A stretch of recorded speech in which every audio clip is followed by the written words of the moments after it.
ci Pastef nu mu juddoo fii Sédhiou mën nañu lim ñetti firnde ci liir loolu d'abord benn téléphone bi nga xam ne kii di Sadibou Djiba mu nekk tey coordinateur départemental bu mu amoon ci responsable yi nekk Dakar ñu woowoon ko pour xalaat naka la ñuy def pour ñu samp fi Pastef waaye itam amoon nañu ay contact ñun ñi si seen bopp amoon nañ ay contact ak ay responsable yu nekkoon Ziguinchor ci responsable yooyu ñu mën koo seede d'ailleurs mooy di Ndeye Penda Sonko sama beneen rakk ak sama beneen i rakk di Aliou Diédhiou boobu jamono amuñu woon li nga xam ne samp nañ ko comme kuréel mu am benn délégation bu jógee Dakar délégation boobu wàcc ci région yi waxtu boobu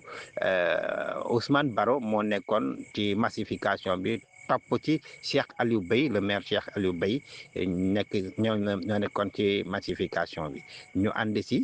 ak benn nit ki dekk fii Sédhiou fii ci département yi Sédhiou di Ibrahima Kansékou ànd si itam ak coordonnateur départemental bu Goudomp di Aliou Da Silva ci la ñu waxtaanee ba war a préparer li nga xam ne mooy structure yi wala donc samp fii ci Sédhiou mu am dëkk ay tuuti ci ay pexe yu ñu defoon ba keroog bi nga xam ne délégation boobu yegg na fi mu yegg ci RTS Sédhiou mu def fa délégation bi nekk fa benn émission bu am bu dal sax parce que bu ñu jógee ci émission boobu ñu daanaka ñu bëri ñu daan déglu rajo bi donc amoon nañ information bi te ñu bëri ñu bëggoon déjà Ousmane Sonko mi nga xam ne ñu ngi koy suivre ci réseaux sociaux yi ñu ngi koy suivre itam ci yeneen télévision privée yi bëggoon nañu dugg ci parti am nañu xalaat ni mënoon nañu daje ba ñu samp lii di kuréel départemental kuréel googu mu am légitimité pour mu liggéey ci la ñu am ñeneen ñi ndekkoon ci commune ya ñi gënoon bëgg Ousmane Sonko waxtu boobu ñu ñëw dajee fi Sédhiou monté lii di coordination départementale balaa boobu sax amoon na participation ci élection yu 2017 waaye participation bi nga xam ne amuloon doole parce que yenn ci ñit yi ñoo fa nekkoon ci góor ñi muy Sadibou Djiba mi nga xam ne moo mujjee nekk coordinateur di man mi ak benn jigéen muy Fatou Kare ñooñu ñoo liggéeyoon ci élection boobu buñ ci génnee nag ñu tabb coordination bi tàmbali liggéey waaye dafa amoon ay pexe yu ñu laloon mu am ay plan de planification yu ñu defoon pour que commune bu ne mu mën a am ñu fa taxaw ci la ñu dem ba mën a monter lii di section yi ba ñu demee ba monter section yi ci gën a bari ci la ñu tàmbali itam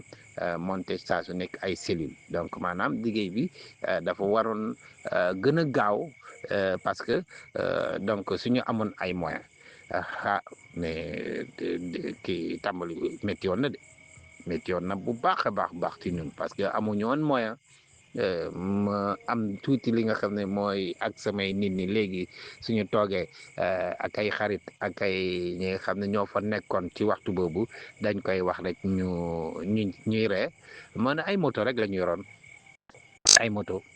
maanaam moto la ñu yoroon léeg-léeg bu ñuy dox pour dem ci beneen commune bu tàngee ba tàng ñu cotiser ku tane mu jënd essence noonu lañ daan doxal ba ñu samp cellules yi samp section yi ba tey coordination départementale bu Sédhiou mu dem ba mu toll fii fu mu ne nii waaye ci jafe-jafe yooyu léeg-léeg ñu dem ci àll ba ñu paan dañuy pousser moto bi ci ay kilomètres donc léeg-léeg ñu am benn sagaru oto bu ñu for rek ñu def ci essence boromam nangu dox ak ñun maa ngi fàttaliku benn bés bu ñu demoon ci commune bu ñuy naan donc jiri ji ci dëkk bu ñu naan Bumbuda bu ñu ñëwee ba à hauteur de Badodi ci la ñu paan ñu war a puus oto bi ba muy ñu yegg ci dëkk bu ñuy naan Sindina donc puus boobu amul mag amul ndaw ñëpp ñu fa nekkoon oto bi dañ ko puus ba ñu yegg si foofu benn camion la ñu mujjee woo camion boobu moo ñu ñëw remorqué ba ñu yegg si fii Sédhiou donc fekkee ne guddi na donc effort yooyu tey bu ñuy toog dañu war a sant nit ñi war a sant patriotes yi nga xam ne ñoom ñoo tàmbali liggéey bi ak coono buñ ci am ak dal buñ ci am ba tey ñu ngi ànd ak dal di liggéey loolu yàlla dina leen féliciter yàlla dina leen récompenser ci seen effort boobu léegi parti bi fu mu toll na màgg na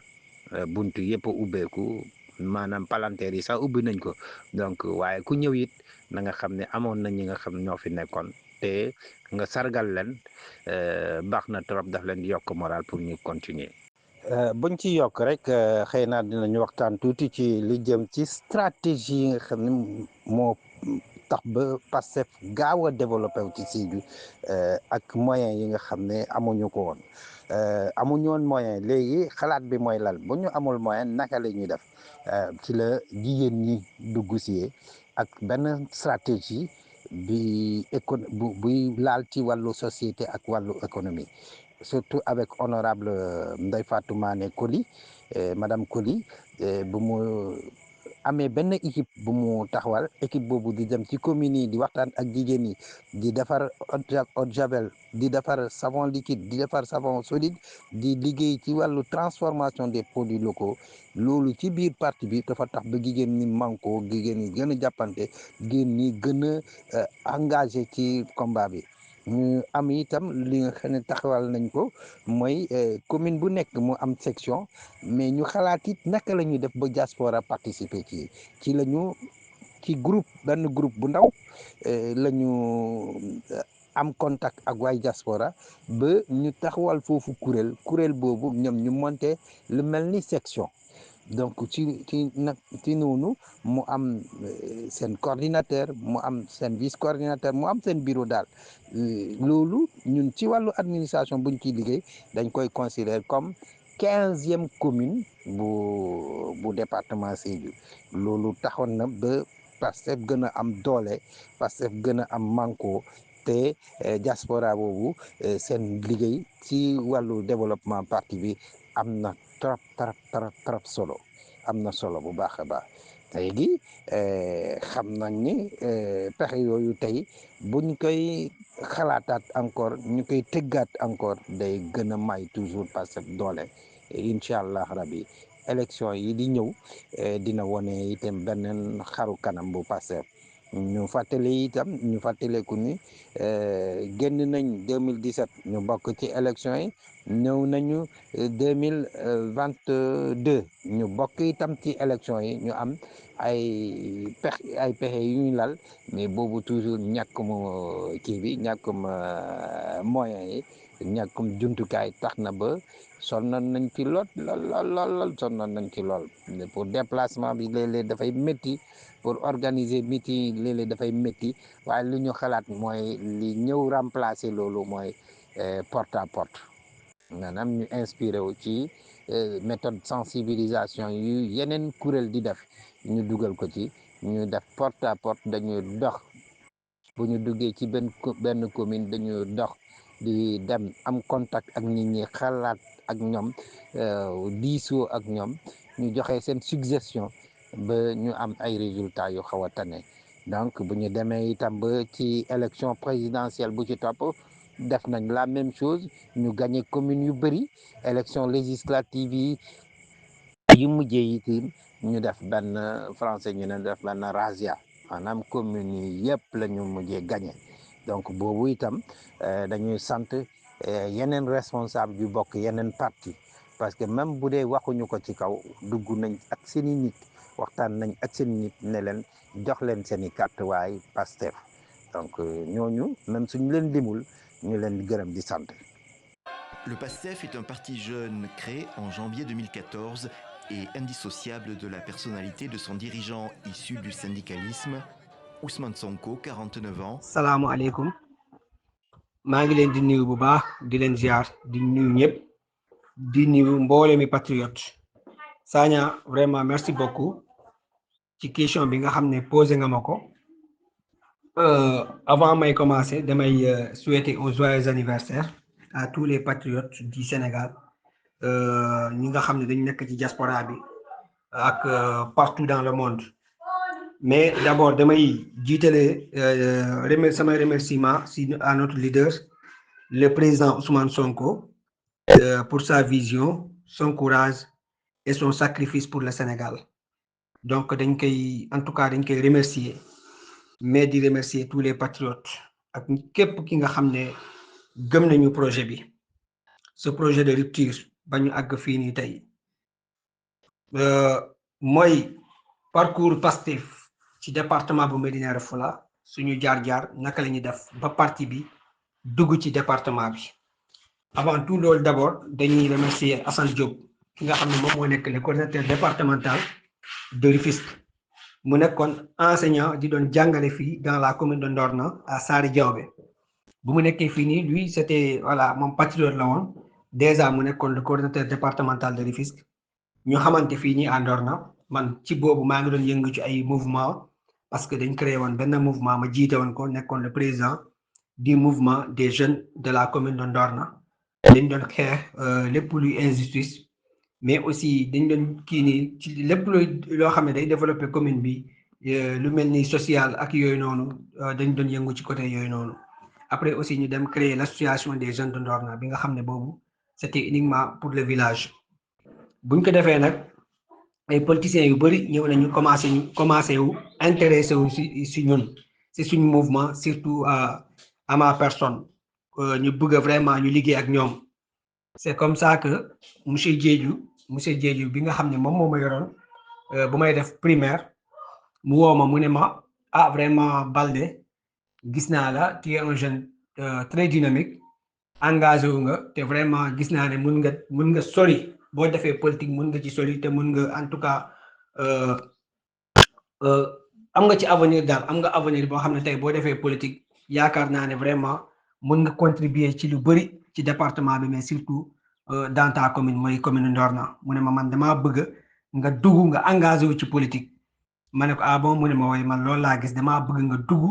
engagé wu nga xool benn leader boo xam ne vraiment tey bokk ngeen gis-gis seen kii méngoo nañu nga ànd ak moom ma ne ko bon ma ne ko léegi man maa ngi xool képp ki nga xam ne sama xel bi bu ma ko xoolee ma gis ne doy na ma dinaa la ko wax comme ça dinañ ci liggéey pour ñu xool naka la ñuy amee contact kooku noonu pour ñu mën a liggéey ak moom noonu la ma proposé mu ne ma pourquoi pas Ousmane Sonko monsieur Diédhiou moo ma ko wax mu ne ma pourquoi pas Ousmane Sonko tey Ousmane Sonko vraiment leader la boo xam ne jeunesse bi ñu bëri bëgg nañ ko boobu c'était en 2017 la ma ko wax mu ne ma vraiment bëgg naa nga xool ko nga suivre ay kii en tout cas bu la doyee ñu xool naka lañ lay mettre en rapport avec lui comme ça nga liggéey ci commune bi mais ci département bi comme pour l'instant ba léegi ni amagul représentant ci département bi c'est comme ça que man ma jël benn ordinateur voilà di ko suivre foofu noonu parfois ci télé yi di ko topp di ko suivre ci ay débat ay conférences yu bëri yi nga doon xam ne da koy animé si laa dem ma ne monsieur Diédhiou waaw kii moom ki ma gis nii moom vraiment man discours am doy na ma te gis naa ne en tout cas projet bii nii buñ ko kiiyee ci Sénégal en tout cas dëkk bi mun na changer te dëkk bi en tout cas projet de rupture bi nga xam ne ñun boobu la ñu bëgg dinañ ko am c'est comme ça que mu mettre ma en rapport avec Assane Diop le coordinateur départemental de Rufisque ma waxtaan ak moom ñu installer la section communale de Ndorna buñ koy installer on a appelé tout le monde nit ñi ñëw ñu ne kan mooy jiite coordination bi et tout ñëpp ñu ne boobu yëkkatiwuma loxo waxuma saa bëgg naa ko jiite mais nit ñi ñoom seen bopp ñoo ma ne ñun xelaa la ñu bëgg mu jiite ko parce que en tout cas démarche yëpp moom moo ko def ba ñu àgg fii nii bëgg nañ ñu mu jiital ñu section bi noonu lañ ma defee le coordinateur communal de Pastef Ndorna buñ ma installé ba pare avec Assane Diop ak ñeneen kii responsable yoo xam ne dañu ñëwoon fekkee installation bi boobu nekk na première section communale boo xam ne moom la ñu installé ci département bu Médina Yoro Foulah buñ ko defee après ci ay peut-être xaw ma benn weer yooyu noonu si la rencontré avec honorable Bulli avait quitté Kéréwan mooy l'actuel coordinateur départemental de Médina Yoro Foulah mu nga xam ne moom moo jiite Pastef Médina Yoro Foulah actuellement mu ñëw ba Ndorna Assane Diop présenté ma ko Assane Diop mooy le coordinateur départemental de Rufisque ki nga xam ne moom fii la doon servir mu présenté ma honorable Bulli mu ne ma honorable Bulli en tout cas moom tamit mu ngi nekk fële ci Kéréwan moom tamit dafa bëgg représenter parti bi à Kéréwan mu ne ma comme yéen ñëpp ci département bi fii ngeen nekk dama bëgg ngeen xamante foofu la ñu xamante ak bulli bu ñu xamantee nag ñu dajewoon tamit ci fële ci ñoom monsieur Diédhiou fi nga xam ne lépp foofu la tàmbali foofu la ñu daje man ak bulli ñu nuyante par la suite après xaw ma nu mu kiwee peut-être bulli moo ma xaw a féete ci mag noonu lañ ko joxee mu jiite la coordination départementale de Médina Yoro Foulah voilà après nag man bu ma ci engagé ba pare parce que man lépp lu may def mooy si sama activité politique ak lépp fépp fu may dugg damay consulter le professeur Mamadou Baldé ba ma ko consulter mu ne ma actuellement en tout cas man du ma nekk koo xam ne damay def politique du dugg di campagne yooyu noonu mais man sama soutien mu ngi ci Ousmane Sonko sama famille moom la ñuy votel te képp ku may conseiller dama lay conseiller nga ànd ak moom professeur Baldé moo ñu ko njëkk a wax bu ñu installé la section communale de Ndorna après mu jëndal ñu ay t-shirt mu jënd ay carte de membre ñu seddale ko depuis boobu nag moo nekk après di ñu accompagner au niveau de la commune y a aussi d'autres personnes yoo xam ne wax dëgg yàlla bëri nañu ñu mel ni ñoom docteur Rugiatou voilà les Bigué même bu doon ñoom nekkuñoon fii nii ñeneen ñi ñu ngi woon à Dakar ak benn grand frère boo xam ne Abdou Baldé moom aussi moom France la nekk moom tamit du koo xam ne presque day def politique mais si lépp ak bépp activité bu ñu doon def au niveau de la commune ñoom dañ ci doon jàpp voilà la diaspora moo tax bëgguma lim parce que bu ma limee ma juum mais Pastef noonu la duggee ci département bi ba mu duggee foofu noonu nag ñu après ñu jël bulli def ko point focal de la coordination départementale après ñeneen commencé ñëw ku mel ni Ousmane Dione aussi de Médina Yoro Foulah kooku tamit ñëw dugg ainsi de suite voilà donc vraiment xam naa Sagna dinaa yam fii nii di la remercier bu baax a baax donc di am contenté bu rëy pour partager kii bi nii en tout cas moment yi nii parce que dafa nekk loo xam ne c'est très important nit ñi xam ko aussi. En moins de 10 ans, le PASTEF, acronyme de Patriotes africains pour le travail, l'éthique et la fraternité, a fait une percée fulgurante. Sagna parti PASTEF ni mu ñëwee Tamba moom vraiment c'est soit bu reetaanlu la donc sama petit frère boo xoolee il était étudiant à Dakar moom moo fi andi parti bi fii de manière officielle il était le point focal ici à Tamba voilà man en tout cas ci moom laa ko xamee c'était en 2016-2017 voilà malgré ça on faisait des pourparlers boo xoolee avant élection 2017 il y avait le référendum voilà en 2016 voilà ci jamono yooyu référendum boobu on a voté le non parce que boobu loolu Sonko moom la woote woon donte nag nekk moon ci parti bi à fond parce que le petit frère bi may wax ni Mamadou Gueye il était le point focal ici il m'avait demandé de venir travailler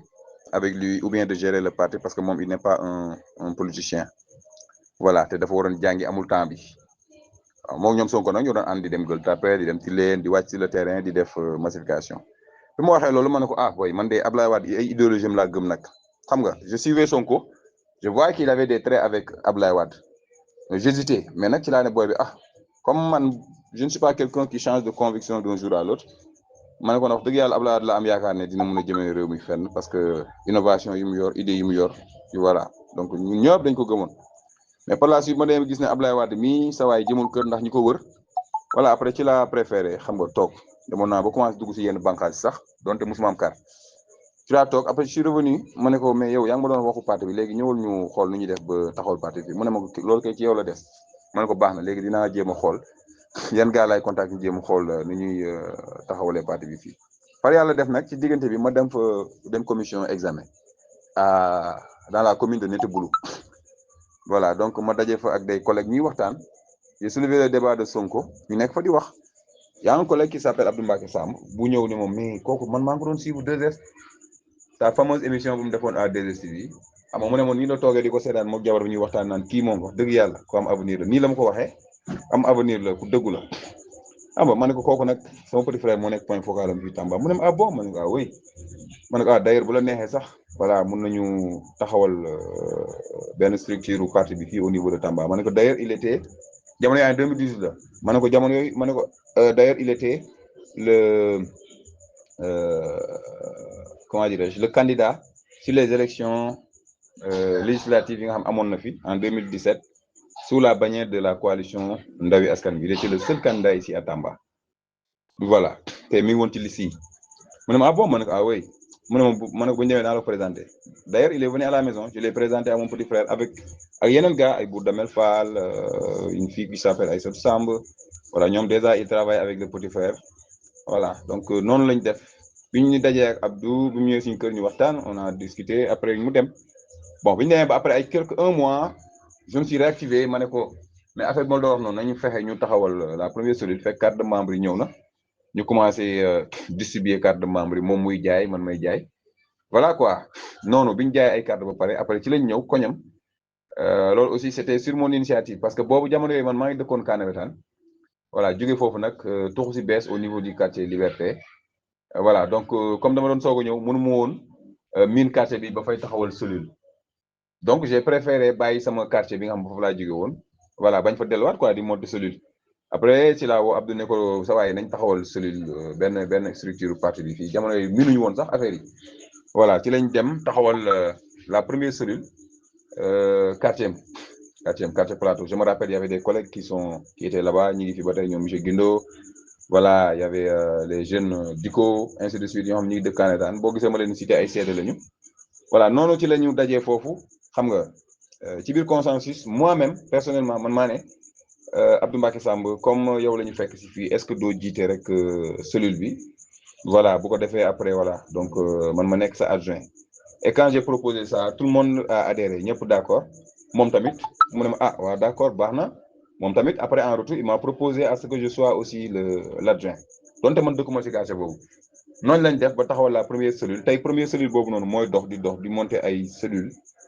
di monter ay section di monter ba egg au niveau départemental taxawal mouvement yëpp aussi ah voilà donc nii la parti bi taxawee au niveau de Tamba ñu def ci lu rëy nag sacrifier lu bëree bëri ba tey jii suñu joon yàlla tey ñuy wax bokk nañ ci ñi nga xamante ne nii voilà on est les défenseurs du parti ndax parti bi rek moo ñu ñor ndax gëm nañ ne bu parti bi nekkee ci jàmm rek incha allah lépp lu ñu teg ci projet ci réew mi xam nga day sotti donc nii la demee voilà maa ngi lay remercier bu baax di la jox sa waay ci waaye. Le PASTEF veut présenter son dirigeant et se bat d'abord pour obtenir les parrainages. Bon les gars, on va se mettre en 4 groupes. L'objectif aujourd'hui c'est d'avoir au moins une centaine de parrainages. waaw ni nga xam ne noonu la PASTEF juddoo fee si États-Unis xam nga bu ñu delloo si ginnaaw man mi nga xam ne yàlla dafa dogal man maa implanté parti bi maanaam maa jiite implantation parti bi aux États-Unis dama bokk si membre fondateur u PASTEF parce que man dugguma PASTEF man j'ai rejoint l'équipe qui a mis en place PASTEF mu nekkoon benn genre comité d'initiative man bi may rejoindre comité bi c'était en début décembre 2013 ou fin novembre en tout cas période yooyu la dem rejoindre le comité parce que le président Ousmane Sonko moo ma invité woon ma dem boobu si ay kër lañ daan réunir donc on s'est réunis ma ñëw fekk leen ci comité bi vraiment li ma fa gis ak li ma fa dégg convaincre ma finalement j'ai décidé de faire partie du groupe boobu nag ñoo continuer jusqu'au 4 janvier bi ñu defee assemblée générale bi d'ailleurs mooy 4 janvier bi nga xam ne moom la ñuy fêter naissance su PASTEF moi je faisais partie du bureau comité de pilotage bi ñu tegoon à l'époque maintenant loolu di janvier on a travaillé au mois de février, mars, avril, mai, juin, juillet, août. Au mois d'août, si la dem États-Unis fekki sama jëkkër foofu ndax li ñuy wax rek jigéen comme li ñuy wax rek jigéen dëkkul fenn mais quand je partais aux États-Unis j'avais comme mission foofu aussi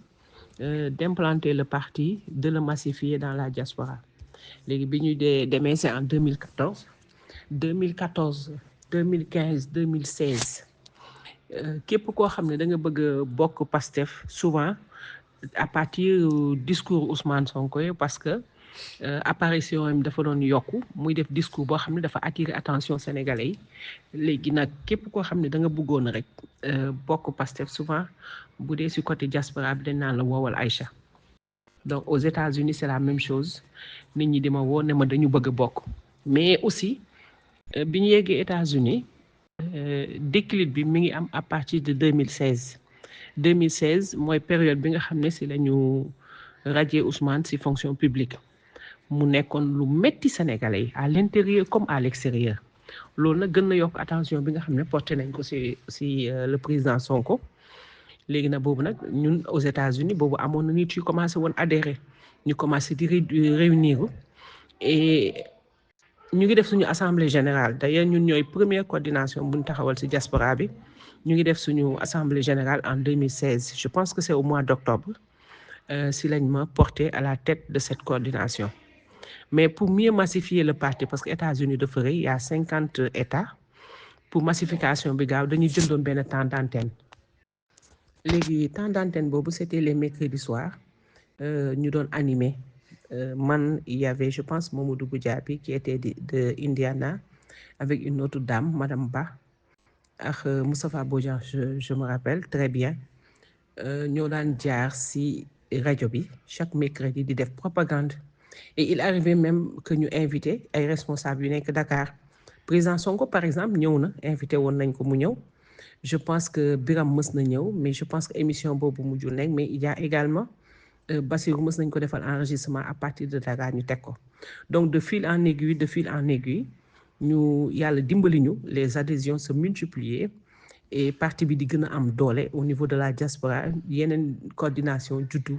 France Canada Italie ba après ñu wër donc c'était pas facile au départ c'était pas du tout facile surtout ñun États-Unis nga xam ne dafa rëy donc loolu la ñu defoon mais après ça nag vraiment on a réussi à avoir des appels à partir des États ay appels ñuy créer ay noyaux parce que dañu njëkk a taxaw coordination bi au sommet maintenant ñu wàcc vers la base parce que il fallait ñu am une structure bu taxaw boo xam ne moom mooy recevoir mooy ne def la liaison entre moom mooy recevoir à partir de Dakar fi nga xam ne moom mooy fiefu parti bi si ni nga xam ne noonu la ñuy organiser d'une manière générale donc on est travaillé en étroite collaboration avec Dakar le comité de pilotage de Dakar donc noonu la ñu continuer ba yàlla dimbali ñu vraiment moo tax en 2018 quand le président Sonko bi mu doon def tournéem ci diaspora bi États-Unis la ubbee et c'était un grand honneur pour nous mu dem New York dem Cincinnati def fa meeting boo xam ne vraiment si la ñu tàmbalee xam ne wax dëgg yàlla li ñu doon liggéey am na doole ci diaspora bi donc coordination boobu laa jiite maa ko jiite ñu dem élection législative 2017 avec comme Chérif Diouf candidat ñu dem élection présidentielle 2019 et puis ñu jóge foofu aussi on a fait l'élection en 2022 ñu def élection législative ñu remporté avec man comme candidat et en 2000 à l'élection présidentielle aussi nous avons gagné aux États-Unis et d'ailleurs toute la circonscription Amérique Océanie ñun ñoo ko gagné élection présidentielle ñu gagné waat en 2024 si élection législative yi passé avec moi bien sûr comme candidate. Alors ce qu'il faut peut-être retenir ici mooy quand j'ai quitté en 2021 parce qu'en fait j'ai dirigé pendant 5 ans de 2016 à 2021 j'ai organisé des élections boo xam ne je n'étais pas candidate nous avons organisé ces élections ñu réorganiser restructurer Pastef États-Unis aujourd'hui nous avons Ibrahima Dramé comme coordonnateur mais bi ñuy quitté ñu ngi sant yàlla bu baax parce que bi ñuy quitté on avait réussi quand même à avoir 14 sections parce que vous allez dire avec 14 sections que sur 50 États non parce que ñun suñu section yi am na section yoo xam ne yu ci bari c'est des regroupements d'États parce que si on part si logique ou État bu nekk section on se retrouverait peut-être avec 50 mais li ñu def mooy État yi nga xam ne dañu proche sénégalais dugalante bu baax on a réussi à avoir 14 sections et la massification se poursuit l'organisation se poursuit aujourd'hui la coordination fonctionne très bien et ñoom ñu ngi continuer di liggéey vraiment bu baax. Politique qui a toujours été violent, rappelez-vous depuis son passage en force en 2002 pour voter sans pièce d'identité Je m'appelle Sekou Mandian, premier coordinateur de la commune de Bignona, avec cumul et départemental. Voilà, donc, c'est pour faire un peu l'historique de la venue donc, de PASTEF dans la commune de Bignona et dans le département de Bignona. Donc, c'était en 2016, lorsque, à travers donc, l'émission L'heure de vérité de la chaîne 4 des Ziguinchor. Donc, j'ai eu la chance d'écouter ce jour-là. L'invité, c'était Ousmane Sonko. En ce moment, n'était pas connu dans la commune ni dans le département de Bignona, ou même en Casamance d'une manière générale, parce que c'est à ses débuts donc, de sortie officielle, n'est-ce pas, à travers donc, les radios, à travers les radios, au niveau donc de la Casamance. Alors, donc, j'ai eu la chance d'écouter l'heure de vérité avec Mamoudou Kanté. Quand j'ai écouté l'émission, l'invité ce jour-là était Ousmane Sonko. Je l'ai écouté du début jusqu'à la fin. À la fin, ils ont ouvert le micro pour ceux qui veulent participer. Ainsi, heureusement, j'ai été le deuxième à entrer en ligne. Après un garçon du village, je ne sais pas, de Djegoun, comme ça, qui a eu donc à remercier, à féliciter Prost. J'ai eu l'occasion également de lui remercier et apprécier vraiment son discours. Parce que je l'ai dit, des preuves à l'appui que vous allez donc vérifier au niveau de la chaîne 4. Je l'ai dit que depuis que j'ai commencé la politique, depuis peut-être 1970, etc., je n'ai jamais vu un politicien aussi pertinent, logique, cohérent dans sa démarche. Je dis que donc, j'ai automatiquement donc dit que si vous avez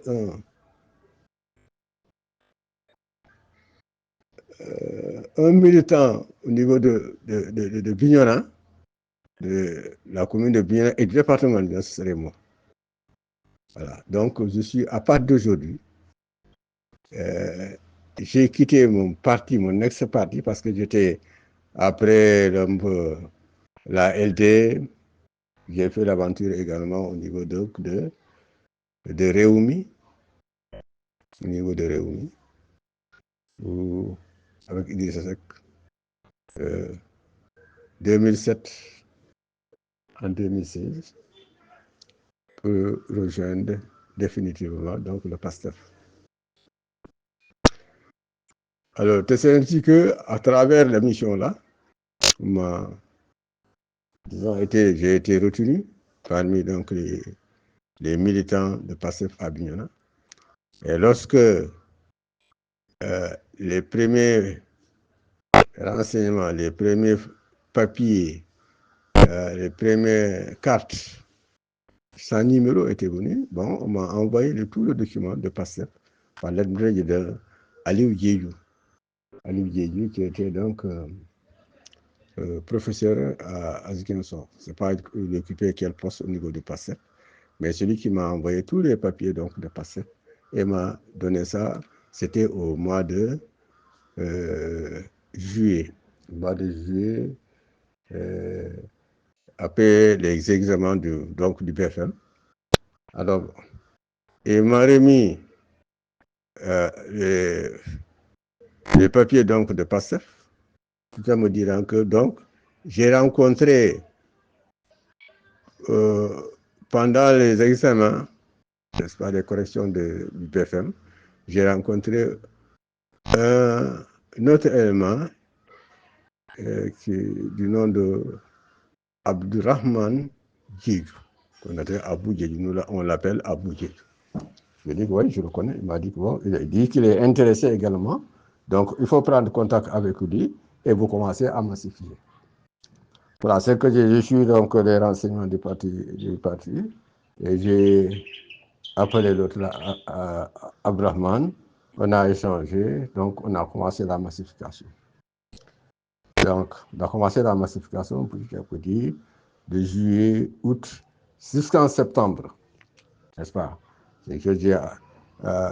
les premiers éléments parmi lesquels que j'ai contacté. En ce moment, je servais au lycée de Tangori. C'était le surveillant général, Aliou Badji, qui est devenu coordonnateur de Tangori. Voilà, donc au mois de septembre, c'était le 26 septembre. Donc, on a convoqué, parce qu'on avait suffisamment massifié, on ne peut pas rester ici de manière informelle. On a essayé donc de mettre sur place d'abord une cellule communale qui a vocation également départementale, parce que j'étais d'abord le point focal au niveau donc de Bignona. Tous ceux qui donc voulaient adhérer au niveau donc de PASTEF s'adressaient à moi. On leur donnait la direction nationale de donner donc mes coordonnées. Voilà, c'est ainsi qu'on a massifié jusqu'au mois de septembre. Le 26 septembre, on a convoqué, n'est-ce pas, tous ceux qui sont donc, ceux qui s'intéressent donc au PASTEF, de venir donc à Bignona pour essayer de créer un bureau. Donc, et ce jour-là, la salle était à Succombe. Ceux de Ziguinchor étaient venus pour donc monter et valider ce bureau-là. Les Aliou et autres, les Moussa, il y a un certain Moussa également, c'est pas Moussa Boudjabi et autres, qui sont venus avec Fadel et autres. J'ai oublié les noms de ces premiers éléments-là, mais Aliou, je ne l'ai pas oublié, je n'oublie pas son nom. Le 26 septembre, nous avons monté ce bureau. Dans ce bureau, pardon, il y avait comme coordinateur moi-même, Sekou Mandia, et secrétaire général Kaoussou Sissoko, trésorier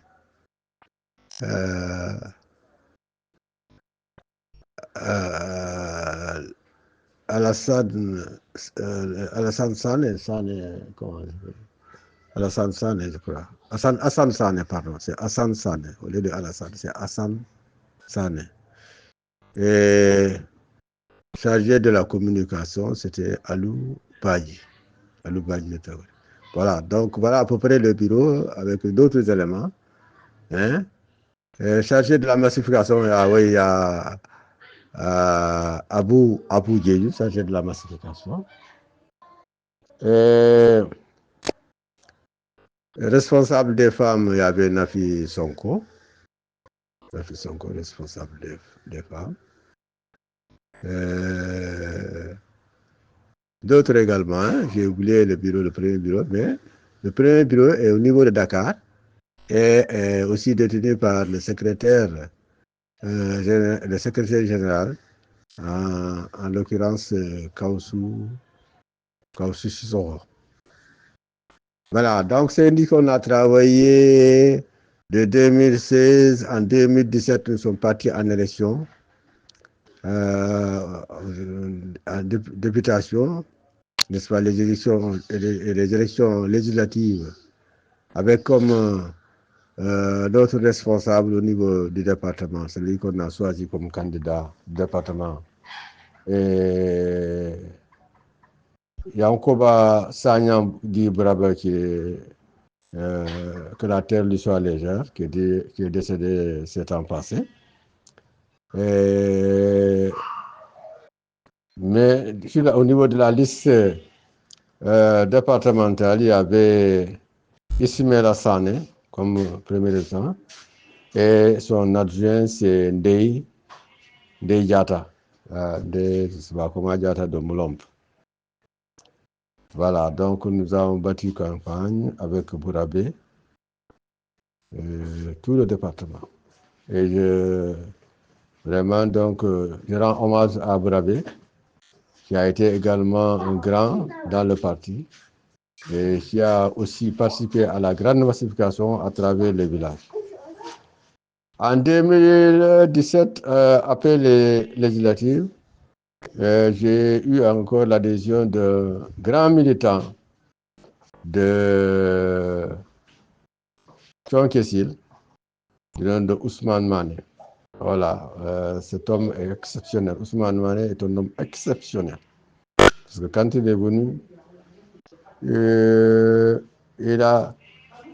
largement contribué à la massification. Il allait dans les villages où on ne pouvait pas aller, en profondeur, dans le Xinjiang, dans le Kalounaï, et un peu partout. Il prenait ses propres moyens, n'est-ce pas, pour aller dans ces différents villages. Vraiment, je rends hommage à cet homme-là, Ousmane Mané, qui est actuellement vice-président au niveau du conseil départemental de Bignona.